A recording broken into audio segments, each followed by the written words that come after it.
السلام علیکم جی، آج ہمارے ساتھ جو ہے وہ اعزاز احمد صاحب موجود ہیں جو صوابی سے تشریف لائے ہیں، اور ان کا ایک پیج ہے وہ ہے کیڑوں کی دنیا کے نام سے۔ اردو میں بھی یہی نام ہے اور انگریزی میں بھی یہی نام ہے۔ تو آج ہم ان سے جو ہے ان کی اسٹوری معلوم کریں گے کہ یہ اس طرف جو ہے وہ کیسے آئے۔ جی اعزاز بھائی، ایک تو سب سے پہلے آپ کا بہت بہت شکریہ، آپ تشریف لائیں۔ السلام علیکم، بہت شکریہ فیصل بھائی کہ آپ نے انوائٹ کیا اور اپنے وقت سے وقت نکالا۔ تو عموماً سب کا ہی سوال ہوتا ہے پہلے کہ آپ اس جانب کیسے آئے۔ تو میں بچپن سے ہی ایک کیوریس بچہ تھا جو کسی چیز کو لے کے اس کی تہ تک جانا، اس کے متعلق جاننا۔ جس طرح آتی میں نے پہلا سوال آپ کے متعلق ڈالا کہ اس کے پیچھے کیا ہے، تو بچپن سے یہ ایسا تھا۔ اور وقت کے ساتھ ساتھ جب میں کسی چیز تک زیادہ تہ تک نہ پہنچ پاتا یا مجھے لگتا کہ میں یہ چیز نہیں کر سکتا، تو بجائے اس پہ وقت اور انرجی ضائع کرنے کے میں نے اس کو اسکپ کیا۔ وقت کے ساتھ ساتھ میرے شوق بدلتے رہے اور میری ترجیحات بدلتی رہی۔ پھر میں نے بی ایس میں داخلہ لیا، تو ابتدا میں سب دوست جو سینئر تھے یہ کہتے تھے کہ انٹمالوجی مطلب حشرات کے متعلق پڑھنا یہ بہت زیادہ مشکل ہے۔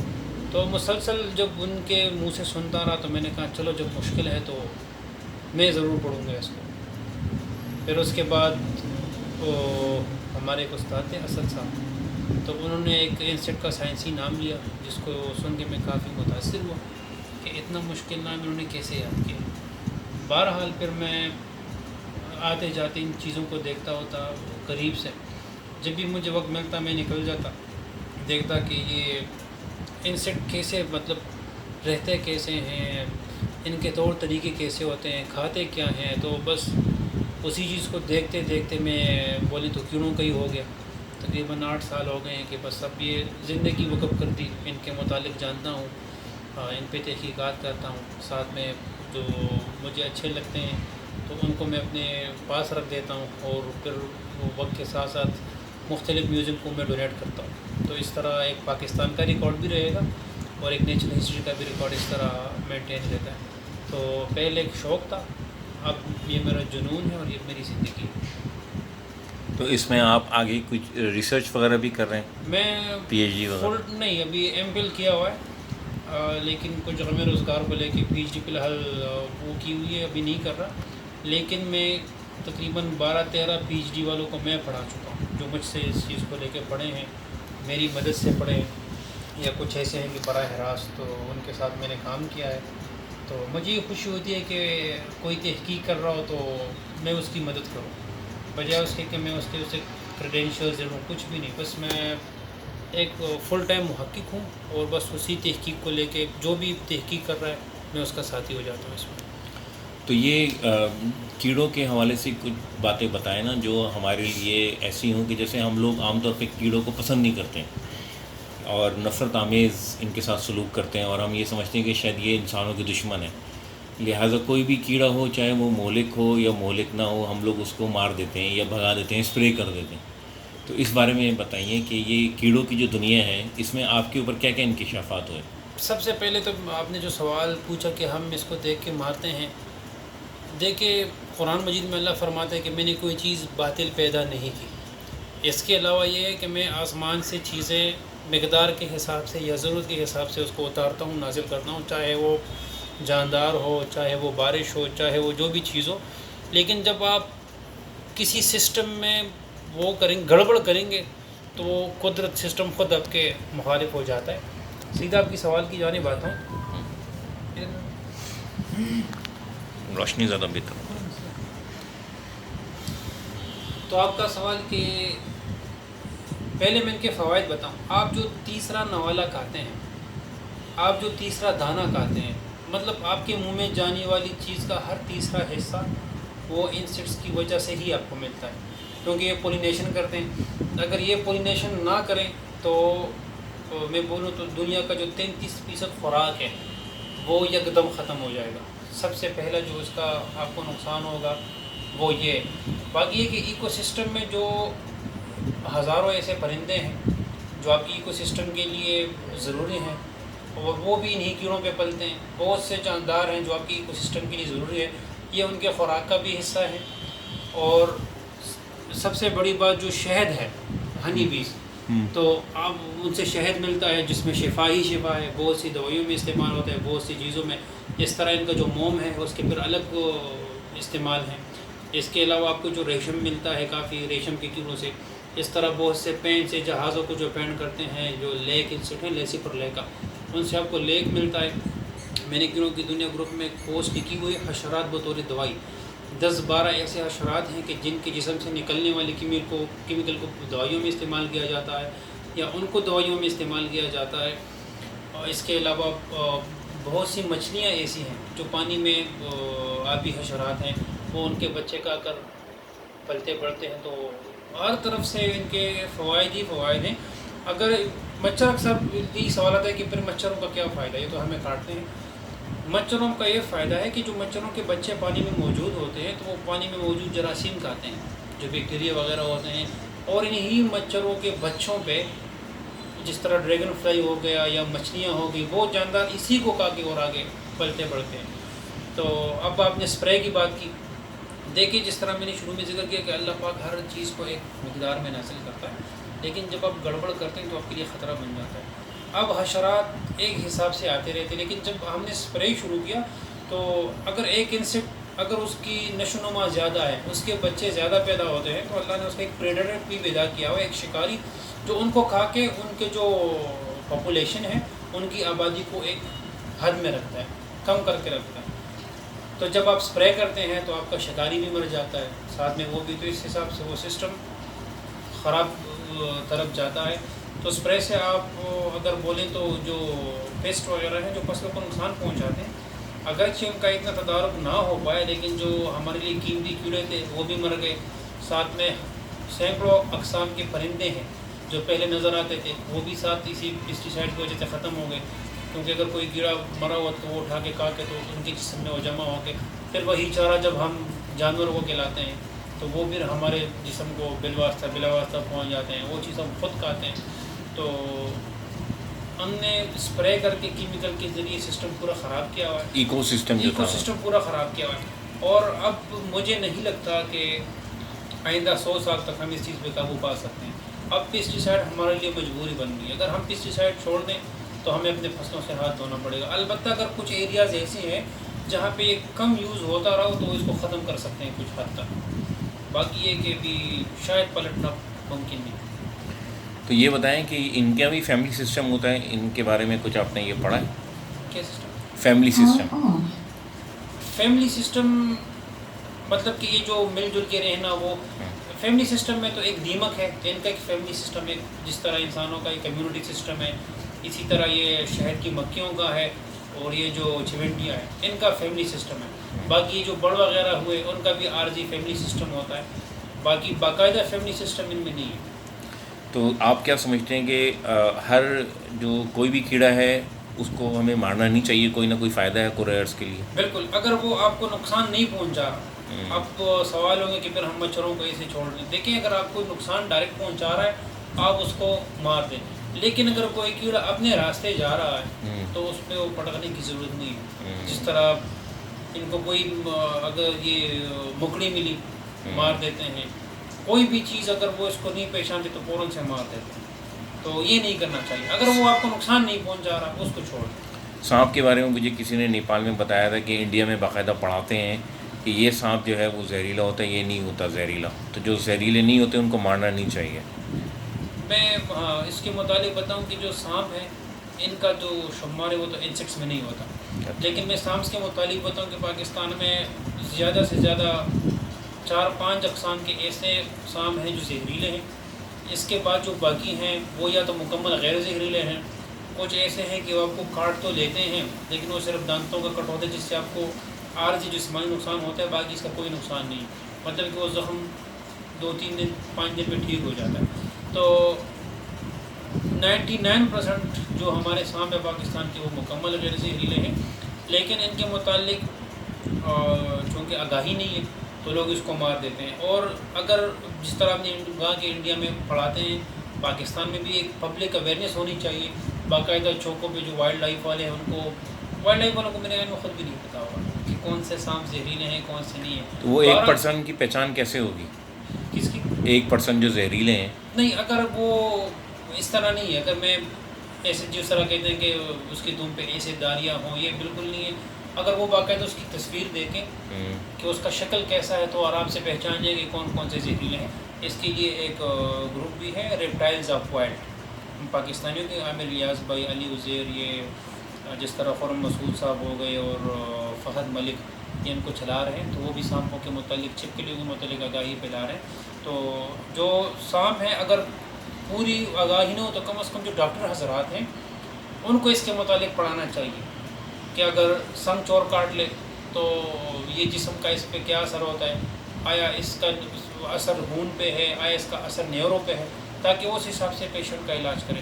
اب مثال کے طور پہ کاٹا سنگ چور نے ہے اور وہ اس کو ذہن میں ہو کہ بھئی سانپ کے کاٹنے سے خون جم جاتا ہے اور اس کو خون کو پتلا کرنے والی انجیکشن لگائے، دوائی دے، تو اس کو مسئلہ نیورو کا احساس میں ڈبل ہو جائے گا.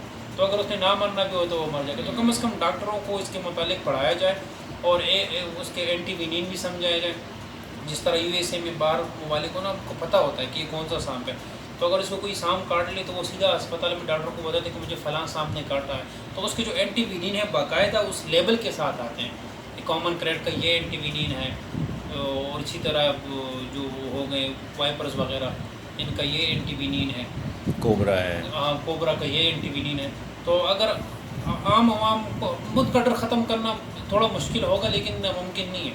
لیکن اگر ہم خود نہ فیملی والوں بچوں کو سمجھائے، ہم خود بچوں کو ڈراتے ہیں. اچھا یہ جو کھٹمل وغیرہ گھر میں نکل آتے ہیں تو یہ تو انسیکٹس میں ہے نا، ان کو تو لوگ مارنے کی کوشش کرتے ہیں. بالکل اس کو کرنا چاہیے، مارنا چاہیے. بالکل اس کو ختم کرنا چاہیے. اچھا ہاں، کٹمل کو مارنے اس لیے چاہیے کیونکہ یہ اس کا فائدے اس کے ہوں گے لیکن اس براہ راست اگر کوئی فائدہ نہیں ہے اور اس کی انفیسٹیشن نہ پھیلتی جاتی ہے تو یہ تنگ کرنے والے ہیں، ان کو بالکل مارنا چاہیے، ختم کرنا چاہیے. اچھا میں تو 3 سال پہلے اس نتیجے میں پہنچ گیا تھا کہ جیسے ہم اس کرۂ ارض کے باشندے ہیں، باسی ہیں، بالکل اسی طریقے سے یہاں پہ جتنے رہنے والے جانور ہیں، یہ حشرات ہیں، یہ سب پڑوسی ہیں ہمارے، اور ان کا بھی اتنا ہی حق ہے زمین کے اوپر جتنا ہمارا حق ہے. تو ہمیں ان کے ساتھ نہ رہنا آنا چاہیے، ان کے ساتھ مل کس طرح رہنا چاہیے، بجائے یہ کہ ہم صرف یہ سمجھیں کہ یہ جو کرۂ ارض ہے یہ انسانوں کے لیے. وہی ہے نا کہ یہ ہماری سرزمین بالکل نہیں ہے، صرف کہ ہمارا حق نہیں ہے اس پہ کہ صرف ہمارا حق ہے. لیکن اگر ہم بلکہ یہ تو زیادہ پرانے ہیں ہم سے. ہاں بالکل، اگر صرف ہم اپنا حق سمجھ کے اس کو جب لے رہے ہیں تو کیا حالات ہیں. گلوبل وارمنگ آ گیا کیونکہ انسان نے تو بربادی مچا دی ایک طرح سے، درخت کاٹ رہا ہے، بس جو بھی چیزیں وہ صرف اپنے استعمال میں لا رہا ہے. باقی دیکھیں کہ آپ بولو تو تقریباً 40% جو مختلف اسپیشیز ہیں ان کا تو خاتمہ ہی کر چکا ہے انسان. پہلے جب رات کو کوئی ڈرائیونگ کرتا تھا تو اس کے شیشے پہ جگہ ہی نہیں ہوتی تھی، اب ڈرائیونگ کرے آپ کے شیشے پہ ایک انسیکٹ بھی نہیں رہتا.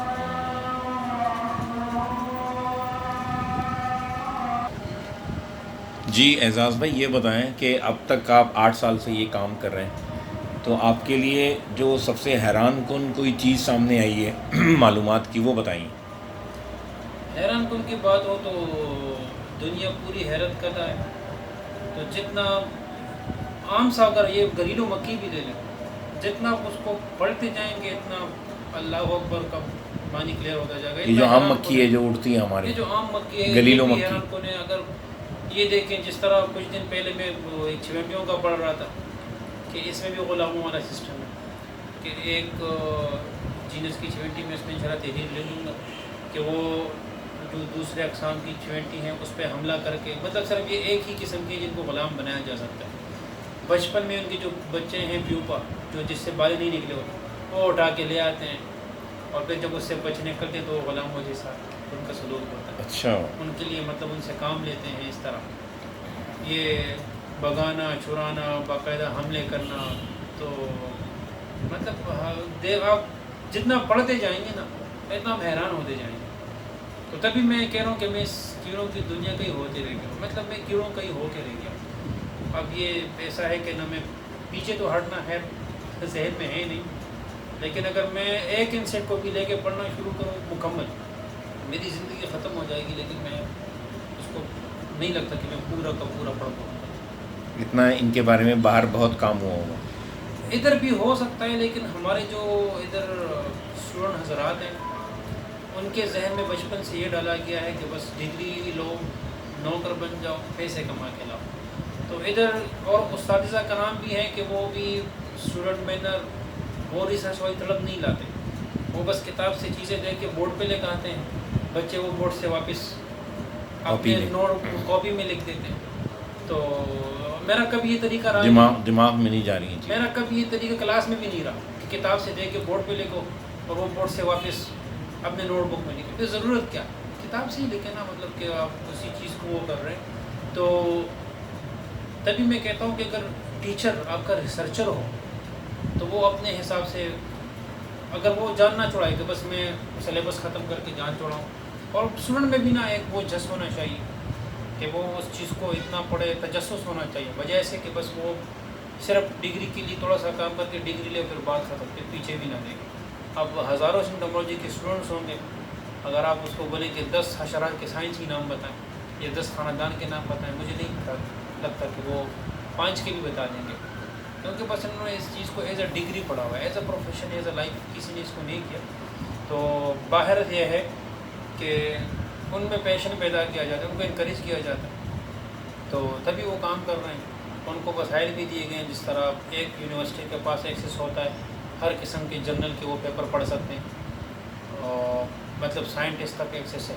ادھر وہ سسٹم نہیں. اگر کوئی بندہ انٹمولوجی پڑھ بھی رہا ہو، پی ایچ ڈی بھی کی ہو، آپ ان سے پوچھیں کہ فی الحال دنیا میں جو 10 سائنسدانوں کے نام بتائے جو حشرات پہ کام کر رہے ہیں، ٹیکسانومی پہ، کس پہلو، ایک بھی نام نہیں بتا پائیں. تو اس کے لیے تجسس ہونا چاہیے، آپ کے اندر ایک مادہ ہونا چاہیے، ایک جنون ہونا چاہیے کہ میں تحقیق کا. تو یہ بچپن سے ہم بچوں میں وہ کر سکتے ہیں. کچھ بچوں کا بھی رول ہے کہ وہ اگر متجسس ہیں تو کر سکتے ہیں، اگر وہ نہیں تو پھر جو ان کو پڑھانے والا ہے تو ان کو ایسے بنائیں کہ بجائے کہ وہ گریڈس کے پیچھے بھاگے کہ میں نے 100 میں سے 90 لینے ہیں، میں نے 4 جی پی، وہ چیز کو سمجھے.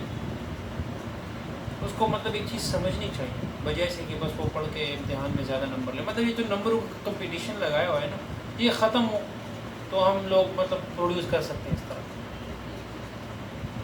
صحیح. تو سب سے فائدہ مند کیڑا کون سا ہوتا ہے انسانوں کے لیے؟ ہر کیڑا اپنے لحاظ سے فائدہ مند ہے. جس طرح اگر میں نے ذکر کیا لیک انسیکٹ کا، لیسیپرلے کا، وہ اپنے لحاظ سے فائدہ مند ہے. اگر جو شہد کی مکھی کا ذکر کیا جائے وہ اپنے لحاظ سے فائدہ مند ہے.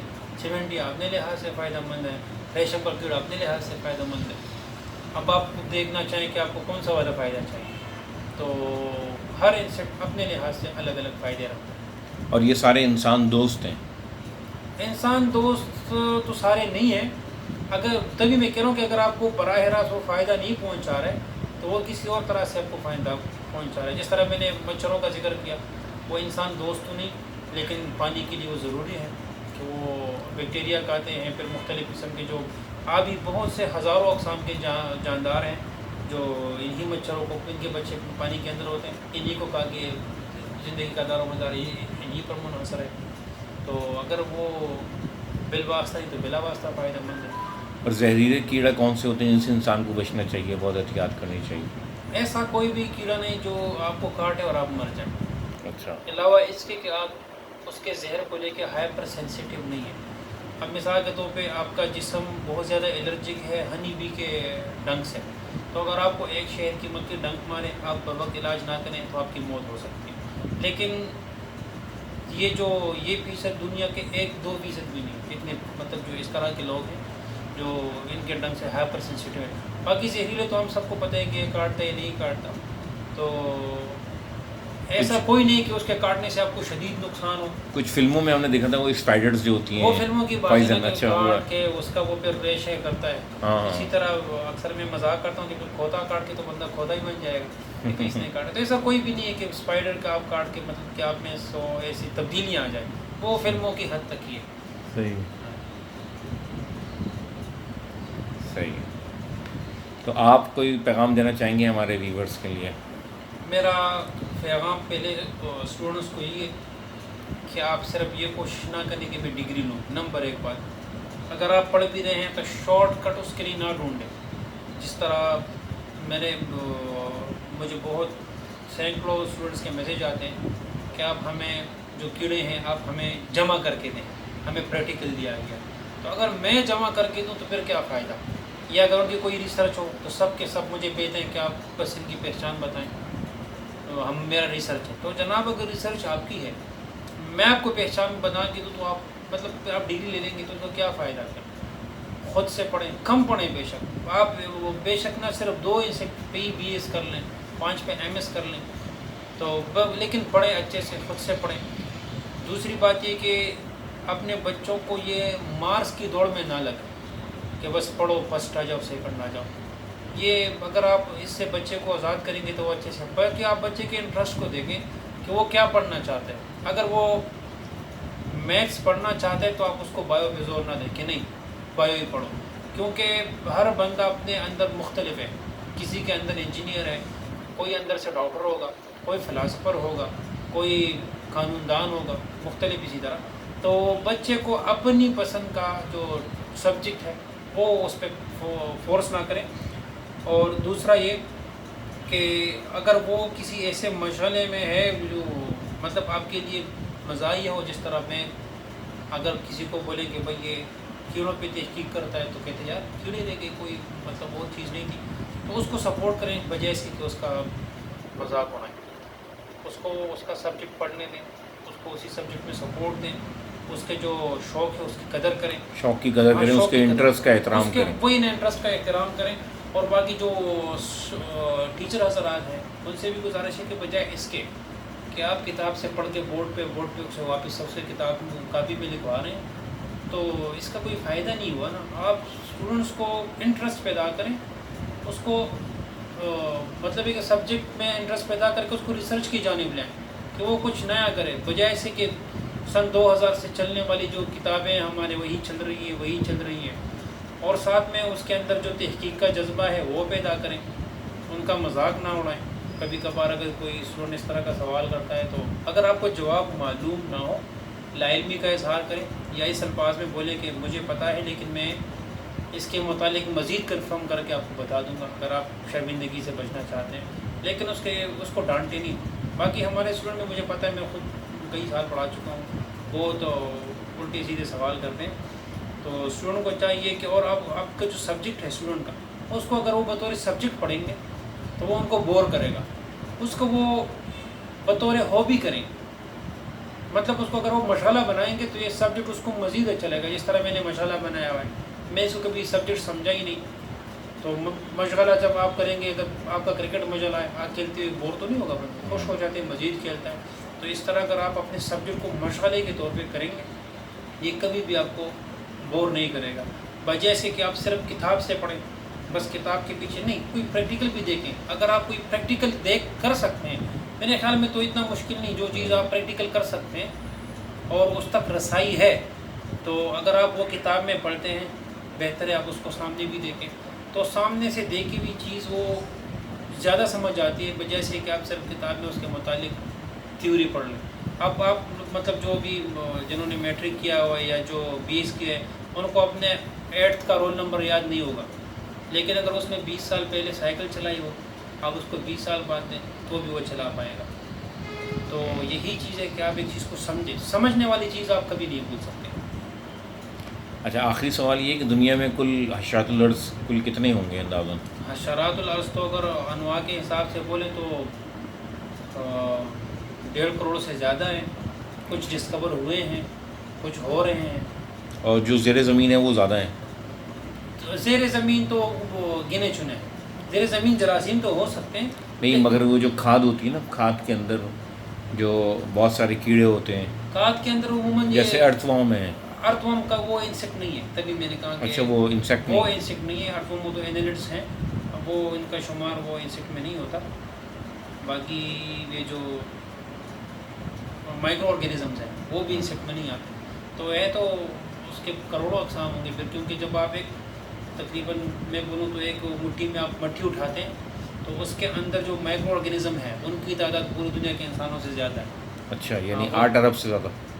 8 ارب سے زیادہ آپ اٹھا کے، مطلب آپ جو مٹی میں مٹی اٹھاتے ہیں اس کی تعداد پورے انسانوں سے زیادہ ہے۔ اور مائکرو آرگینزم صرف مائکروسکوپ میں دیکھے جا سکتے ہیں، صرف مائکروسکوپ میں دیکھے یعنی یہ جو آنکھ ہے ہماری، یہ جو وہ آپ ہیومن اس آئی، کو، ہاں بالکل، آپ اس کو نیکڈ آئی پہ یا گراس انسپیکشن پہ آپ ان کو نہیں دیکھ سکتے. ان کی جو پریزنس ہے وہ کنفرم کر سکتے کہ ہاں اس میں موجود ہے.